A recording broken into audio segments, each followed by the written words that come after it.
Assalamualaikum warahmatullahi wabarakatuh. Alhamdulillahirabbil alamin. Kaum muslimin yang berbahagia dan dimuliakan Allah Subhanahu wa taala. Marilah kita senantiasa mengasah jiwa kita untuk menjadi pribadi yang matang, pribadi yang dewasa, yang sensitif terhadap sinyal-sinyal Allah. Karena orang yang matang jiwanya, yang sensitif terhadap sinyal-sinyal yang Allah berikan kepada kita, maka kita akan menjadi pribadi yang luar biasa. Sinyal Allah tuh banyak, tinggal bagaimana kita bisa menirunya. Di alam semesta terbentang luas. Kalau kita mau melihat ke angkasa, di situ ada matahari. Matahari makhluk Allah yang tidak pernah ingkar janji. Pagi hari terbit di timur, terbenam di barat, terus begitu melaksanakan perintah dan tugas dari Allah, tidak pernah ingkar janji. Istiqomah. Bahkan di dalam menyebarkan sinarnya, matahari tidak pernah pilih kasih, tidak pernah pilih-pilih siapa. Semua diberinya sinar yang sama, dan matahari memberikan sinar tidak pernah berharap kembali. Penuh keikhlasan. Tirulah matahari di dalam mengeluarkan sebagian dari rezeki yang Allah berikan itu. Kita tidak berharap pujian, tidak berharap kembali kepada diri kita. Begitu diberikan, langsung lepaskan sebagaimana kita meludah. Orang meludah itu tidak pernah mencari di mana bekas ludahnya. Itulah orang ikhlas. Dan orang ikhlas itu dia tidak merasa berat sedikit pun memberikan sebagian dari hartanya kepada orang lain. Sebagaimana orang-orang sukses itu, awalnya mereka terbiasa mengeluarkan sebahagian dari hartanya diberikan kepada sesama, dan mereka puas, bahagia melihat orang lain yang menerimanya bahagia. Karena itulah esensi dari kebahagiaan yang sesungguhnya, senang melihat orang lain senang, bahagia melihat orang lain bahagia. Ini yang pertama, lihatlah matahari. Yang matahari itu begitu ikhlas memberikan sinarnya ke bumi tanpa pilih kasih di mana lekuk-lekuk bumi itu. Semuanya diberikan dengan jumlah yang sama, panas yang sama, dan seterusnya. Walaupun awan menghadang misalnya, matahari tetap bersinar. Dia tidak kemudian mengurangi sinarnya cuman karena terhalang oleh awan saja sehingga ke bawah, kemudian menjadi mendung, kelihatan agak gelap, dan seterusnya. Begitulah kita, kalau kita misalnya di dalam memberikan sebahagian dari hartanya, tiba-tiba ada orang yang menghadang kita, misalnya difitnah, misalnya dicaci maki, dicemooh, kita tidak mengurangi semangat kita untuk memberi, karena hakikatnya memberi itu adalah seperti orang menggali sumur, semakin dalam digali kemudian akan sampai pada sumber aslinya, semakin dalam semakin santer sumbernya itu, apalagi dikuras dan dikuras, dikeluarkan, diberikan, semakin banyak dikeluarkan, semakin santer airnya dan semakin bening. Begitu juga harta kita, semakin dikuras untuk orang lain, diberikan kepada sesama, maka akan semakin santer sumber rezekinya dan akan semakin bening, artinya semakin halal untuk diri kita masing-masing. Lihatlah awan. Awan senantiasa melindungi orang yang ada di bawahnya. Ketika orang kepanasan, awanlah yang memberikan pertolongan kepada orang lain. Jadilah pribadi seperti awan itu. Ketika melihat orang lain butuh pertolongan, lakukan pertolongan itu dengan cara yang baik. Sekarang ini dalam kehidupan butuh awan-awan yang hadir di tengah kehidupan masyarakat. Baik itu masyarakat di pedesaan misalnya yang butuh pencerahan, datanglah awan itu melindungi mereka. Ada orang yang menjadi korban hukum misalnya, awan melindungi terhadap mereka. Dan seterusnya, banyak ilustrasi-ilustrasi tentang awan ini. Mereka yang kemudian kepanasan, awan yang memberikan pelindungannya. Kalau mereka kemudian kekeringan, awan lama-lama turun menjadi hujan. Begitu seterusnya, pribadi yang seperti awan inilah yang dibutuhkan di tengah kehidupan.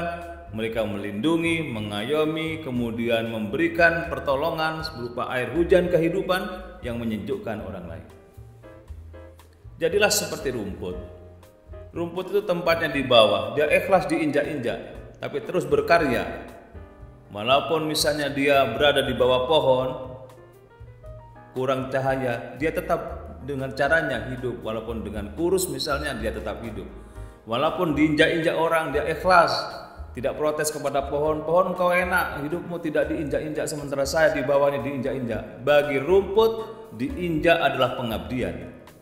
Bagi kita hidup misalnya kita kok nelongso, itu adalah bagian dari keikhlasan yang Allah berikan kepada kita.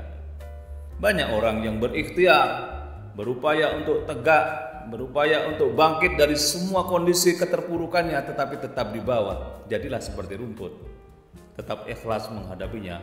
Allah tidak akan menterlantarkan kita. Allah punya skenario besar supaya kita bisa bangkit nantinya, ditemukan balasan yang paling dahsyat. Kalau tidak di dunia, Allah berikan di akhirat besok. Jadilah seperti rembulan. Rembulan itu adalah pantulan dari keindahan, kecantikan, dan kita harus indah dan cantik, tampan seperti rembulan.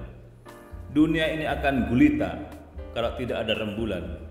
Dan rembulan itulah yang membuat malam hari menjadi indah, menjadi elok, dan orang kemudian menyantolkan atau meletakkan cantolan keindahan itu dengan rembulan itu.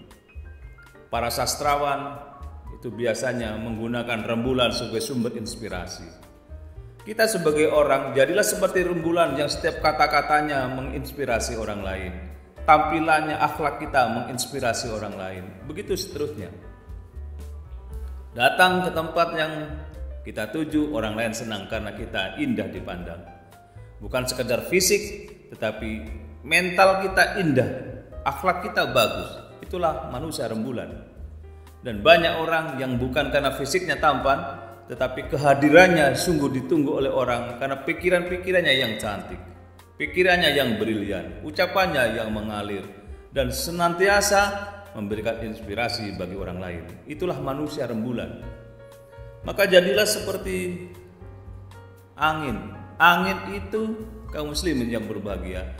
Apapun dibawa dan disebarluaskan. Ada bau sedap disebarluaskan, ada bau wangi dibawa disebarluaskan, ada bau yang tidak sedap pun dibawa disebarluaskan. Kita menjadi manusia kadang-kadang kalau dia mencium sesuatu yang itu tidak sedap untuk dirinya, itu disimpan. Tetapi kalau tidak sedap buat orang lain, itu disebarluaskan.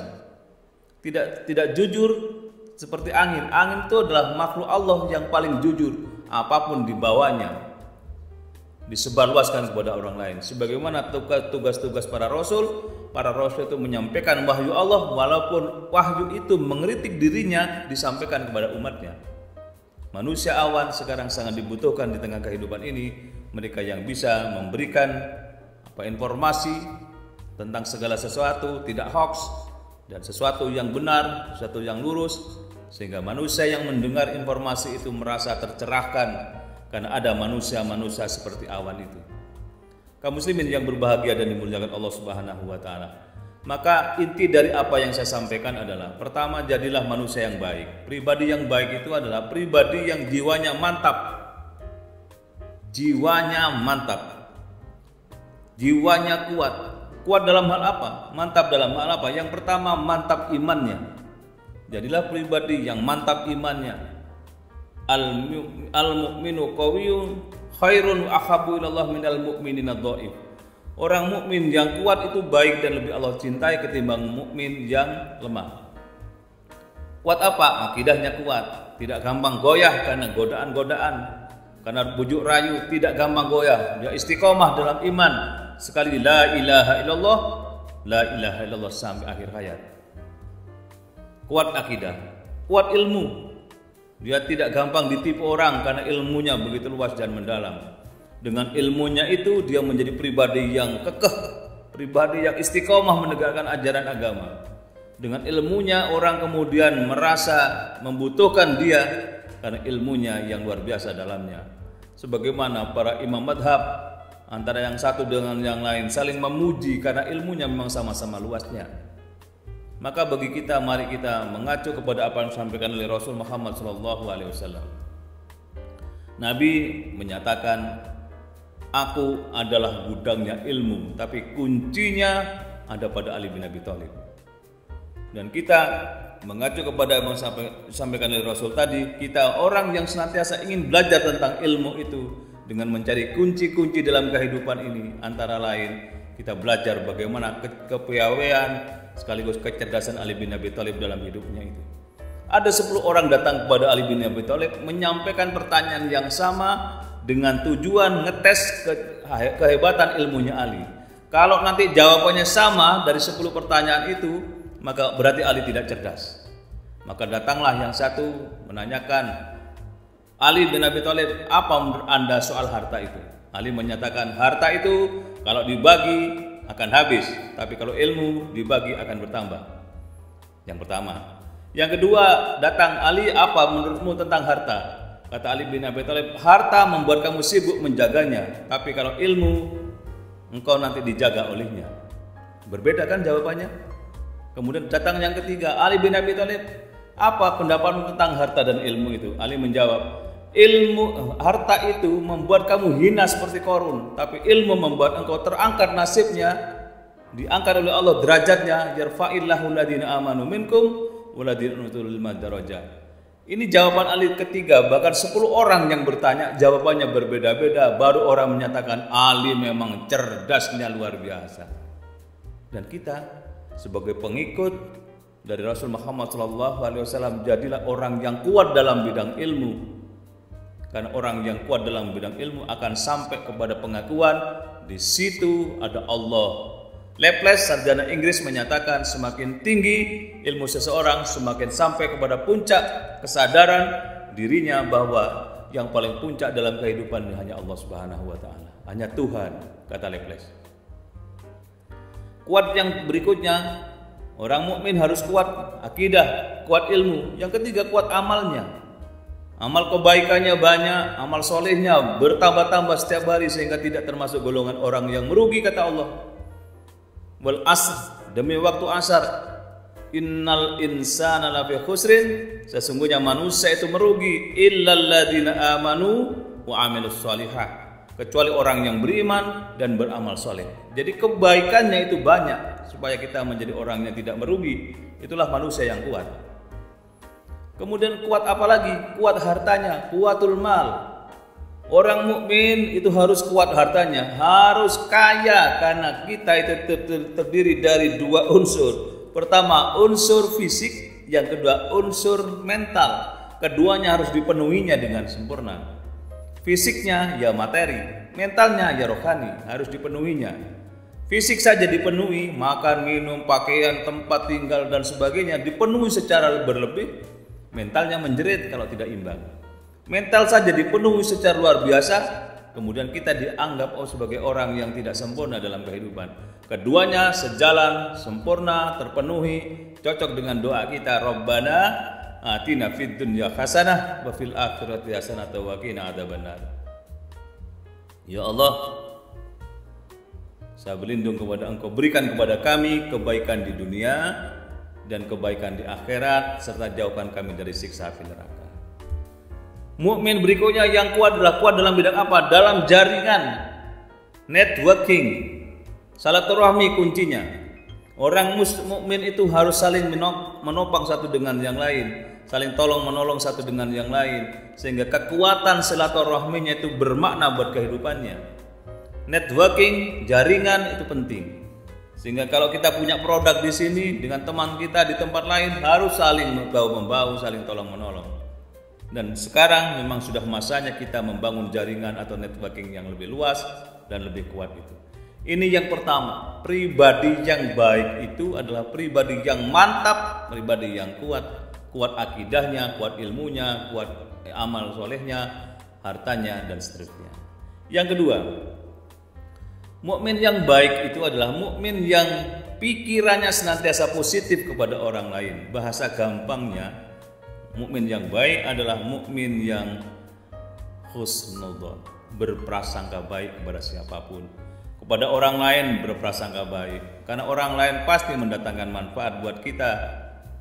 Kepada Allah lebih-lebih kita harus berhusnudzon, karena kalau kita berhusnudzon kepada Allah, Allah akan wujudkan husnudzon kita itu. Kata Allah dalam hadits qudsi, aku tergantung pada prasangka umatku. Kalau umatku berprasangka baik, akan kuwujudkan. Begitulah bahasa berikutnya. Tapi kalau kita berprasangka buruk kepada Allah, Allah akan wujudkan juga keburukan itu. Jadi kita harus berpikir positif. Supaya kita terlatih menjadi pribadi yang berpikir positif, biasakan kita membaca bacaan-bacaan yang mendorong motivasi hidup kita. Bacaan-bacaan yang motivasional, yang mendorong kita semangat hidup bertambah umur, bertambah semangat hidup kita, tidak malah semakin berkurang, ngelokro, lemah, kemudian sakit, mati. Eman-eman.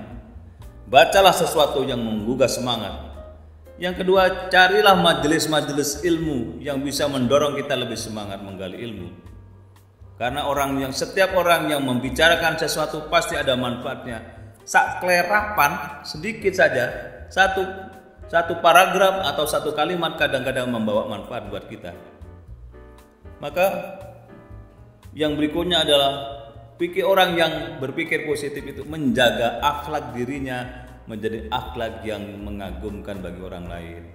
Bicaranya santun, bicaranya lemah lembut, dan sikapnya juga begitu, tidak kasar kepada orang lain.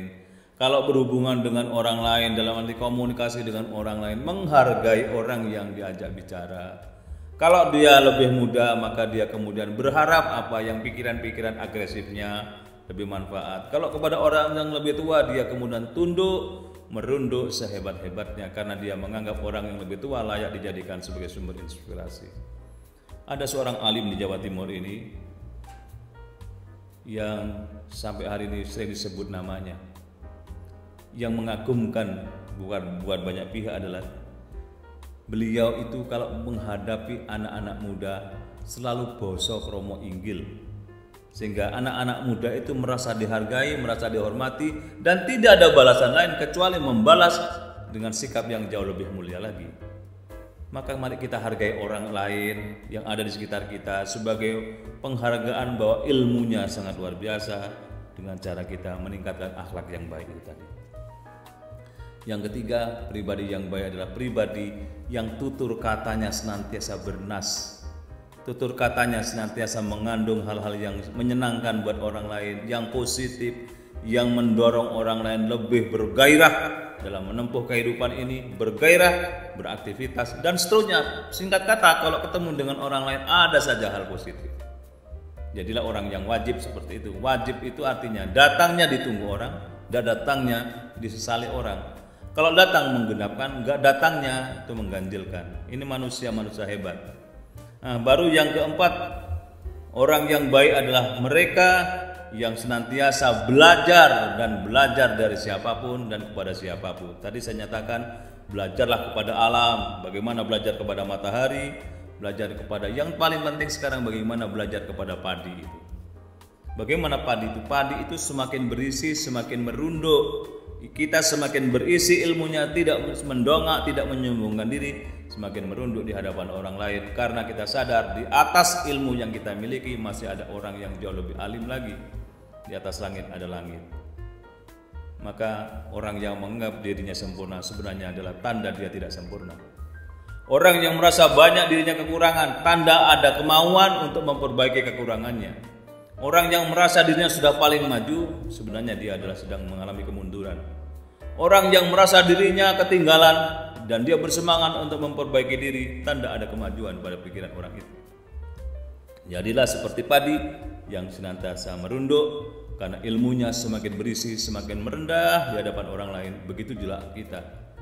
Maka mudah-mudahan kita berharap dengan tausiah sederhana seperti ini, secercah harapan dari kami, baik yang bicara maupun yang mendengarkan, mudah-mudahan senantiasa tercerahkan atas berkat dan maunah Allah Subhanahu wa taala sehingga kita semakin umur semakin luar biasa, bertambah umur semakin menunjukkan kedewasaan jiwa kita. Terima kasih, mudah-mudahan manfaat.